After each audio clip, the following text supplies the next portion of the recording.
Hello friend, welcome back to my channel. तो आज बताने वाला हूँ मैं आपको सेफ्टी टिप्स कुछ मेरी तरफ से, जो कि मैंने आगरा से बेंगलोर राइड करी है। 24 ऑफ मार्च को मैंने स्टार्ट किया, 28 ऑफ मार्च को मैं सेफली बेंगलोर में पहुँचा हूँ। और मैं इस समय बेंगलोर में ही हूँ, बेंगलोर में शिफ्टिंग कर चुका हूँ।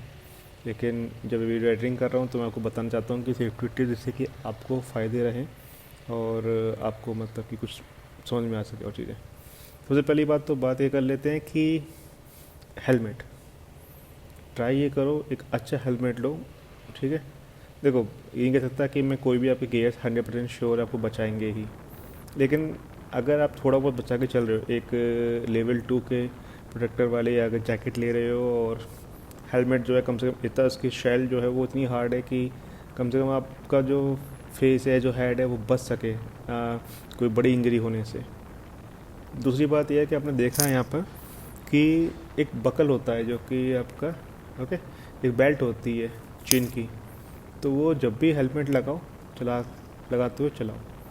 दूसरी बात यह है कि जो वाइज़र आपने देख रहे हो, मेरा वाइज़र जो है वो पूरा क्लोज्ड है, क्योंकि मैंने एक मेरा दोस्त है भाई, वो हाईवे पे जा रहा था और उसका वाइज़र जो है ओपन था। तो गलती से होता क्या है कि उसके वाइज़र में एक मक्खी घुस जाती है, या फिर एक बर किससे कहते हैं हम लोग, वो घुस गई थी बेचारे के। तो वो अब जब बर घुस गई है, पूरा वाइज़र खुला हुआ है, तो आप समझ सकते हो। मैं उनका नाम नहीं लूँगा, मगर बता चाहता हूँ कि उनका एक्सीडेंट हुआ था उस टाइम पे, तो उनकी चोट काफ़ी आ गई थी। ओके, तो फ़िलहाल मैं ये कहना चाहूँगा आपसे फिर से कि हेलमेट और जैकेट और आपके नी गार्ड हो गए, ओके, तो ये सब लगे चलो। और जीन्स वीन्स मत पहनना अगर आप एक लंबी राइड करने वाले हो, क्योंकि अभी आपने देखा होगा स्टार्टिंग में कि जब मैंने ये स्ट्रेडल बैग लगा रखे हैं, तो जगह ऐसा तो नहीं कि मैं पूरा टाई कमांडो वाला बन के वो पूरा पूरा हैया करके सीधे टांगे यहाँ से घुमाऊँगा सीधे वहाँ पे आ जाएगी, नहीं। मुझे जो अपने पैर को उस साइड पहुँचाना है, तो वो मैं डायरेक्टली पहुँचाऊँगा, ठीक है, ना कि मतलब कि राउंड घुमा के पूरा का पूरा बाइक के टेल से होते हुए। तो मुझे मतलब कि अपने पैर को उठाना है और डायरेक्टली सीट के अंदर डालना है और फिर ऐसा करना है। तो उसके लिए आपको एक कंफर्टेबल आपको चीज़ चाहिए, कपड़े चाहिए, जिससे कि मतलब कि आपको दिक्कत ना हो। जीन्स भी पहनोगे तो पता लगा, जीन्स में तो बहुत दिक्कत हो सकती है भाई। ऊपर से अगर आपको लॉन्ग राइड करनी है तो आपको बैठना भी काफ़ी देर तक होता है, तो फिर कोई इशू ना करे, ये ना करे, वो ना करे। तो दूसरी बात बता देता हूँ मैं आपको कि जैसे ही आपने देखा मेरी जो बाइक है, बाइक में मैंने ये जो मेरा मतलब जो राइडर सीट है, उस पर मैंने कुछ क्वेश्चन टाइप का लगा रखा है, एक पंप जिसमें पंप आता है और उसके अंदर आपके बबल टाइप के से हैं, जो कि फिलअप भी आते हैं और आपके मतलब इनफ्लेट भी आते हैं और डिफ्लेट भी आते हैं। मतलब उसमें आप हवा भर सकते हो उस पंप से, एक छोटा सा पंप साथ में आता है उसके। ओके, मैं उसका मतलब कि बता दूंगा आपको कैसे है। तो थोड़ा वीडियो सब आप वो सब जानने के लिए आगे वीडियो बता दूंगा मैं, उसकी टेंशन नहीं है कि मैंने क्या क्या खरीदा, क्योंकि एक मेरा वीडियो आएगा सबसे फाइनल में, जिसमें मैं आपको पूरी टिप्स ही टिप्स दूंगा जो कि मुझे लगा, ओके, और मेरा क्या एक्सपीरियंस रहा इस आगरा टू बेंगलोर राइड के लिए।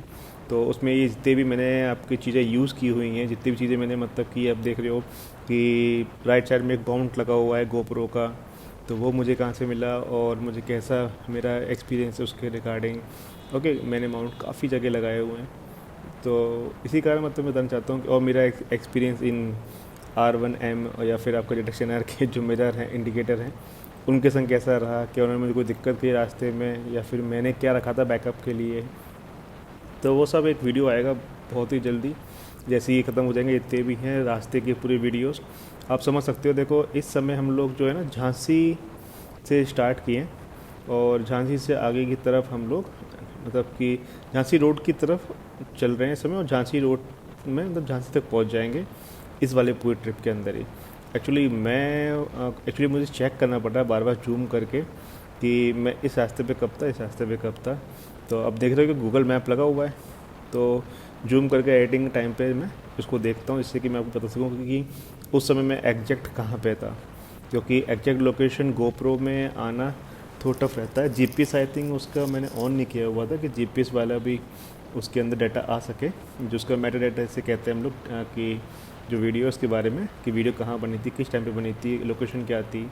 ओके, तो ये सब आई थिंक मैंने ऑन नहीं किया हुआ था सेटिंग्स में, तो अगर अवेलेबल है तो मैं नेक्स्ट टाइम ज़रूर करूँगा। तो बताना चाहता हूँ कि जब भी आप बाइक राइड करते हो तो उस टाइम पे ये ध्यान रखिए कि आपके जो स्ट्रैप है, जो चिन स्ट्रैप जो है जो दे रखी है, उसको लगाओ भाई। उसको नहीं लगाओगे तो दिक्कत है, क्योंकि अगर गलती से मान लो बहन ज़्यादा किसी का भी एक्सीडेंट हो, लेकिन हो सकता तो है, चांसेस तो हैं, अगर होता है तो उस टाइम पे अगर आपने ये जो स्ट्रैप है, जो चिन की बेल्ट है, वो नहीं लगाई हुई है, तो उस समय क्या होगा, आपका जो हेलमेट है वो आपका लूज़ है, और वो अगर हल्का सा आगे पीछे हुआ तो वो एकदम निकल के भाग जाएगा। तो ऐसा हेलमेट जो कि निकल के भाग ही जाए आपके हेड से, तो फ़ायदा क्या। पता लगा कि कोई एक्सीडेंट हो गया तो इससे अच्छा से ये है कि उसको ला के रखो, कम से कम कुछ तो सेफ्टी करेगा। ओके, तो बाकी ये अलग हो गया आपका। तो इस समय हम लोग अभी झांसी रोड पे चल रहे हैं, और झांसी में फ़िक्र मत करो, नेक्स्ट वीडियो जो है वो झांसी के आगे से ही आएगी, कि क्योंकि आई थिंक व्यूज़ थोड़े बहुत स्टार्ट हो चुके थे, और बाकी ये एम्पायर था होटल, मतलब रिजॉर्ट होगा, तो मैंने ध्यान नहीं दिया, क्योंकि मैंने करीब आपका लखनऊ डाउन तक बाइक को पूरा खींचा है। ठीक है, खींचा के कह सकता हूँ, मतलब कि 60 70 80 स्पीड चलाई है। अब ये मत कहना कि मुझसे कि मैंने ग्लव्स क्यों नहीं पहने हुए हैं, तो भाई समझ लो मैंने राइड जो है, मतलब कि मुझे अच्छा लगता है कि जब मैं राइड जब भी करता हूँ तो मेरे हाथ थोड़े खुले रहने चाहिए, हवा आनी चाहिए। पसीने पसीने हो जाता है ना, तो वो सही लगता नहीं उसको। तो अभी नेक्स्ट बात पे आते हैं कि आपका वाइजर आपका क्लोज रखो। बता चुका हूँ मैं कि मेरा जो दोस्त है उसका एक्सीडेंट बहुत अच्छा बुरी तरीके से हुआ था, हाईवे चला रहा था और बर आ गई थी आई थिंक, जितना मुझे याद आ रहा है, मैं कर पा रहा हूँ रिकलेक्ट। तो बर आ गई थी, उनके हेलमेट के अंदर घुस गई थी। अब वो बर जो भी जहाँ पे भी काट वाट रही होगी, तो उस चक्कर में वो बेचारे वो चले गए। ओके, और मतलब काफ़ी लग गई, उनको चोट लग गई थी। तो रियली ऐसा नहीं होना चाहिए, तो उसका ध्यान रखना चाहिए। तो अपना जो भी आप चलाते हो बाइक को, तो हेलमेट का जो वाइज़र है, जो मतलब शीशा लगा हुआ है सामने ट्रांसपेरेंट जो है, पहली बात तो वो ट्रांसपेरेंट रखो। पता है एक बात और, आ, दो और पहले क्या हेलमेट ऐसा नहीं लगा था, मैंने LH2 का हेलमेट लिया था, इसमें क्या एक इशू था कि उसके अंदर जो आपका वाइज़र था वो टिंटेड था। टिंटेड मतलब क्या, उसके अंदर पेंटेड था वो, ठीक है। तो उसमें इशू क्या था कि दोपहर में ठीक है, ठीक है, लेकिन रात में वही चीज़ ख़राब है। रात में आपको हेलमेट का फिर वाइज़र खोलना पड़ेगा। तो इसी कारण मैंने LH2 का हेलमेट फिर यूज़ करना वाला बंद कर दिया था। फिर जब मैंने देखा एग्जॉर में और इन सब में एक आइडिया आया कि आपको टिंटेड अगर चाहिए तो आपका जस्ट लाइक गॉगल टाइप का एक अंदर होता है, और बाहर से फिर आपका पूरा वाइज़र होता है जो कि आपका ट्रांसपेरेंट होता है। तो I think this is a good thing. तो इसी कारण फिर मैं ये SMK का हेलमेट लेके आया था। वैसे एक बात और, मैं AGV का आपका K3 ग्लॉस ब्लैक देख रहा हूँ। किसी भी भाई के पास अगर इस समय कोई लिंक है, ठीक है, मुझे प्लीज़ फॉरवर्ड कर दो या फिर कमेंट में बता दो। मुझे उसको बहुत ज़्यादा पसंद है, मुझे वो मतलब ख़रीदना है वाला हेलमेट। मेरे को मिल नहीं रहा है, क्योंकि आई थिंक शॉर्टेज चली है due to ISI I think. मगर ये है कि आई थिंक वो मुझे पसंद है, और मैं चाहता हूँ कि मैं उसको यूज़ करूँ।